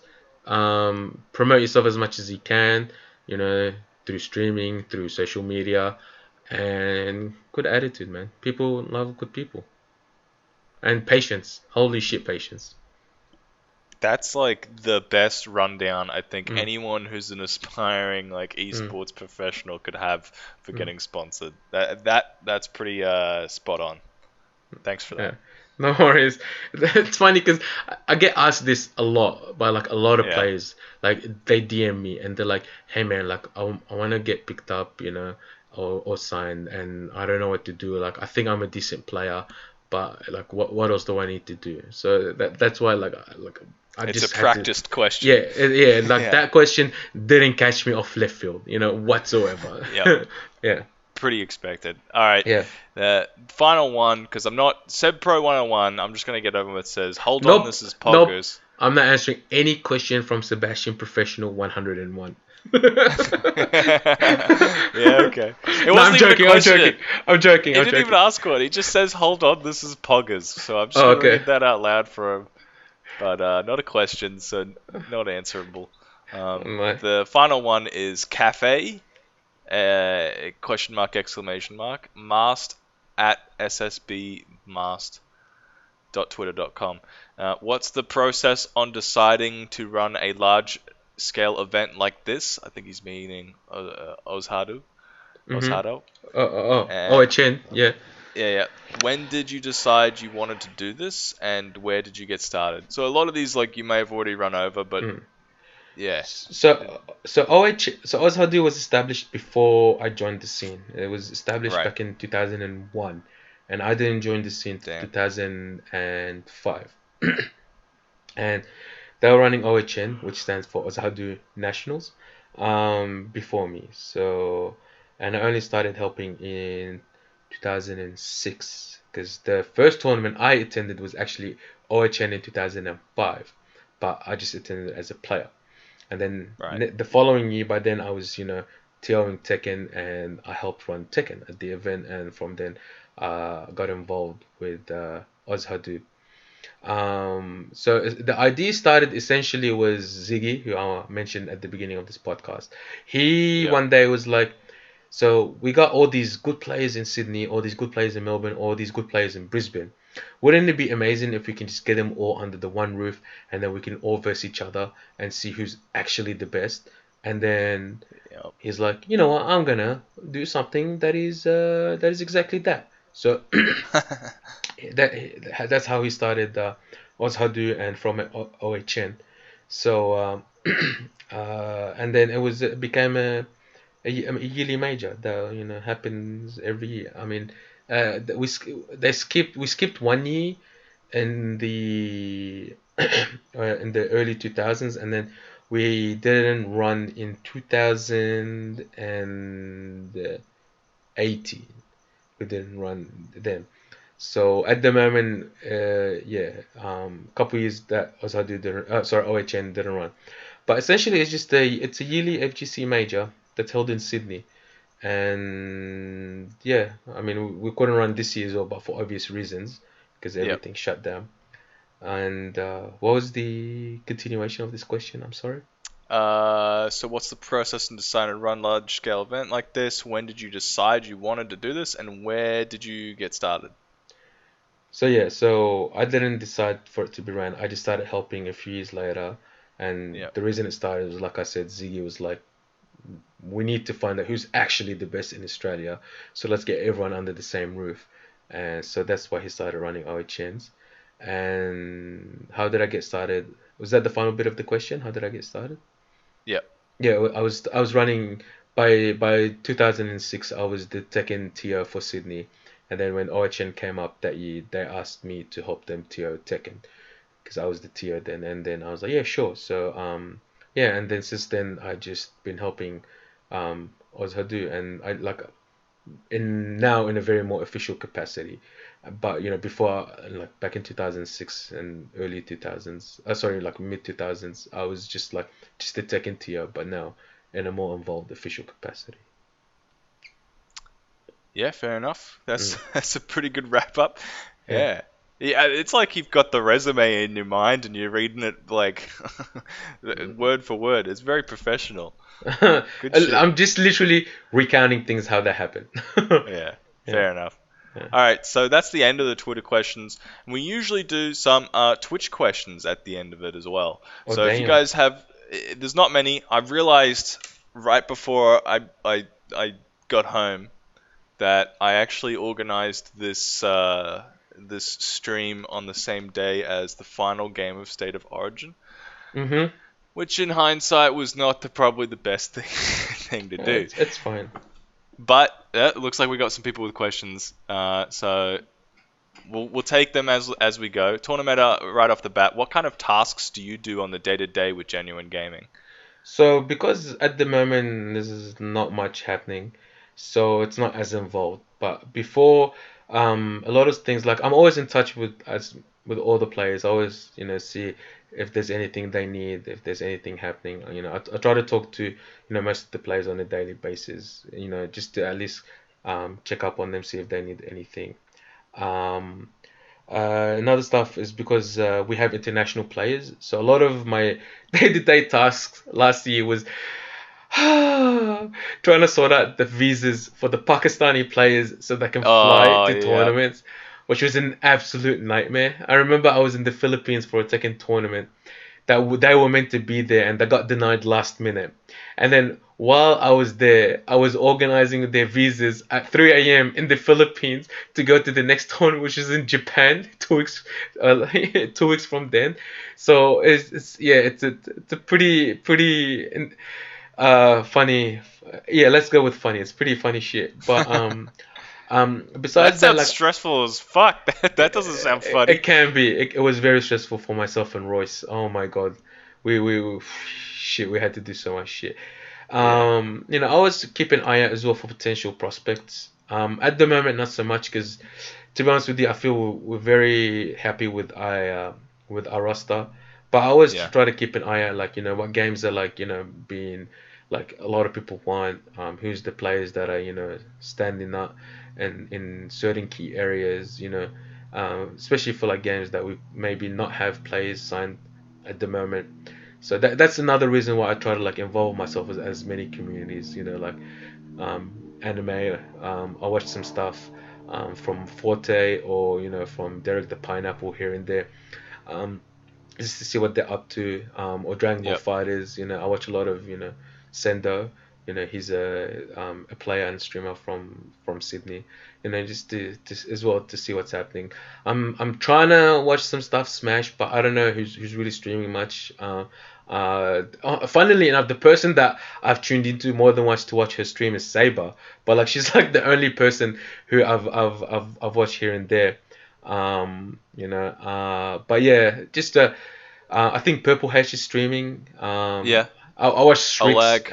and his shitty ass stream when he's doing stuff. So yeah, just try to just keep my ear to the ground, as they say. But yeah, at the moment, like we also have like some other stuff that we're trying to organize at the moment, like in terms of like online things. Like we were doing these online league, sorry, not leagues, just invitationals, just something for the different scenes we're in, like a melee one, a Tekken one, and a Soul Calibur one, just for different games, just to keep some buzz happening, and some deserving games that we feel like maybe don't get as much time and delight, like for example Soul Calibur, which I'm a big fan of the game personally myself. And yeah, we got some other stuff, nothing too major, but like I can't really reveal at the moment. So yeah, that's kind of what I do um, On your on day a to day. Yeah, day-to-day no, basis. Yeah. no, that's sick. Yeah. That's a good one. I'm glad you got Mm. to tease us with some potential Uh, new shit uh. as well. Thanks for that. Sorry, it's not Smash related though. That's all right. That's all Uh, right. I'm excited for all of mm, esports. I uh. don't mind. I mean, we Someone recently signed hi on a Valorant team. Yeah, I saw that actually. Mm. Valorant's one of the big games I didn't expect so much crossover for. I actually know a bunch of players who play Smash and then also play Valorant because it's like the Mm. new hot thing. I just know But Sock. He just won't shut up about yeah, it. right. Yeah. Someone highlighted their message. We'll read their question out. Do you have any tips or advice for someone thinking about starting a local, especially in a that I think he I'm means. guessing in an area, maybe. Yeah, that doesn't have one yet from Gratio or Gratio or however you pronounce your name. Gratis zero, maybe. No, I'm kidding. Yeah. All right. So first and foremost, you have to understand how big your scene is, so how much the turnout is going to be. So you need to accommodate for hardware. That's obviously the most important thing, because you don't want people to rock up as there's not enough hardware to accommodate for the people, and you need a venue, of course. I don't know which area you live in, but at the moment it's hard to start if you're in Sydney. Like, venues are fucking expensive as shit. That's another thing we Yep. face as a TO every fucking year, looking for a venue. Um, so you need venue and hardware. They're the most important things. A stream would always be nice, but the thing is, for everything you need manpower as well. Never ever ever Yep. ever for any second, no matter how small your scene is, that you can do it by yourself. Like, Yep. I don't know how else to say it besides you cannot, and these are the facts. So you need people who are helping you as well, and of course reliable people, not people you're gonna butt heads with all the time. So yeah, a venue is definitely important. You don't need to somewhere too big, as long as it's convenient location. Think of parking, think of public transport. Specifically trains. Think of food around the area. I mean, Uber eats up a lot, but like not everyone wants to fork out the money. So stuff like that. And then yeah, that's for venue and location, and then hardware. So you need the hardware to accommodate consoles and monitors, Yep. and and yeah, and make sure you have at least one or two other people helping you out, man. If you want to run a tournament, especially, because it's if it's just for casuals, it's fine. You can be like, there's the fucking setups, go ham everyone, and then that will just do the end thing. But then if you're running a tournament, like, yeah, you definitely do need some manpower with you, because you can't do it all by yourself. I'd say as well, if you're starting up in your own region, don't try and make it like the official thing. Because if you get any players who come in with Mm, particular expectations for professionalism, for like a standard of mm, quality, they'll mm. they'll come in expecting to be disappointed. You want to kind of Yeah, make it when you start up, like make it feel grassroots, make it feel like this yeah, is a friendly environment first, then it's a professional yes. environment. Very, very good point. I understand where you stand in the picking order, what I mean, which is Yeah, fair. You're like, you're starting small, so you can't be like, hey man, we're starting small, but guess what? Cocaine and hookers for everyone. Like, no one is yeah. expecting you to provide cocaine and hookers for everyone. They just want to go and play games, and that's what you should be aiming for. And actually, another thing I would say, and this might be a hot take, you don't have to accommodate for everyone.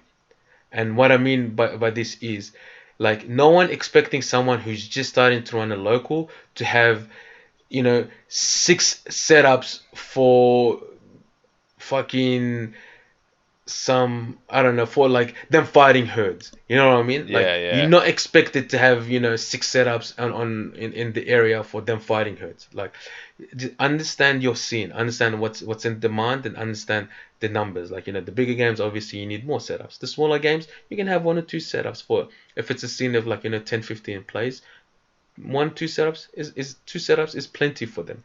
You know what I mean? Like, understand, like, yeah, like, a lot of people run themselves thin by trying to cater to everyone, and that's actually a mistake. You're not actually doing yourself any favors.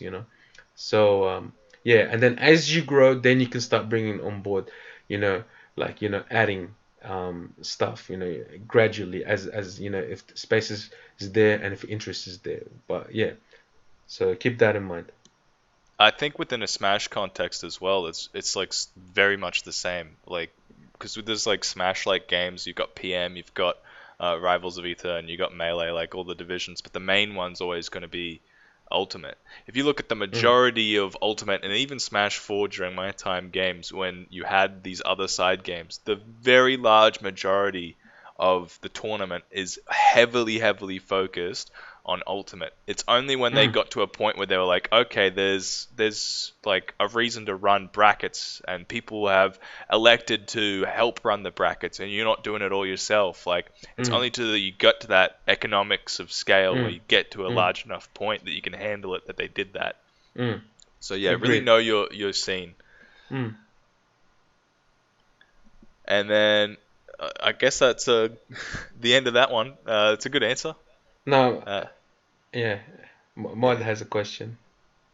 yeah, Or do Master you? of Disaster. I didn't know that's what your name standard for.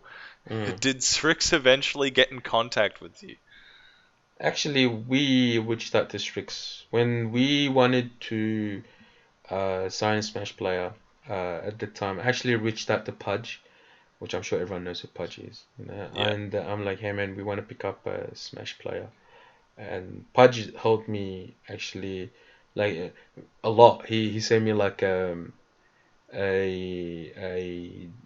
like a document, and he had like all the players that he thought were eligible, and he highlighted like their weaknesses and their strengths, and he had a couple like star picks that he thought would definitely fit the bill, and then funnily enough we narrowed it down to Strix and another player who I won't name. Yeah, um, that's fair. yeah, and then he's like, honestly, I can't decide between the two. I think they're both a great pick. It's just gonna go down to yourself. And I shit you not, the only reason I decided to go with Strix over the other player is because Strix played a sword character, and I might have mentioned it before. I like sword Yeah. characters. That's what it came down to. Oh my god. That is literally the only reason we decided going with Strix. And yeah, so but yeah, I actually like you words cannot describe how much I love a genuine gaming roster. Like if I had to do it all over again, I would pick the exact same fucking players. Like I wouldn't even change a thing. Yeah, Damn. like real talk, real talk. Like yeah, Strix is so smart. Like I'm sure people know this, but like so smart. Like he is like incredibly smart. Like and like I respect the guy so much, and he's just like his work ethic is like none other. Like whether it be being for game or for a university, like he legit like puts so much pressure on himself to do well in both, and he takes everything he puts his mind to very serious. That's why he achieves very very good results in both Smash and his uni. So yeah, Well, he's smart enough to pick the right character, so I I can know, see. I know, I know. Yeah. So yes, Strix did not actually. Yeah. So yeah, Strix did not reach out for us. We reached out to Strix because he plays filthy sword characters. So if you want to get in my And we good books, love it. play sword characters. Yeah, I think a lot of people might be switching mains now that you said that. Oh, a sudden influx of Shulk players. Oh. Yeah, I'm not a fan personally. I don't want to see that shit online getting beat out on every move. But thanks, yeah. Yeah. Yeah. Yeah. All right. So if anyone's got any last minute ones, pop them in now. But otherwise, I think we'll bring this potty to an end because it's 10 p.m. where we are, and I Mm. think everyone wants to go see who won the State of big. Origin. Yeah, yeah, yeah. Mm. And yeah, we've all got things that I'm sure we need to get off to. But thanks for joining us. Yeah, no Very much problem. appreciated. I was really shooting blind and going, I wonder if he'll get back to me. But you did, and you got back pretty quick No, too. So no, I don't mind, man.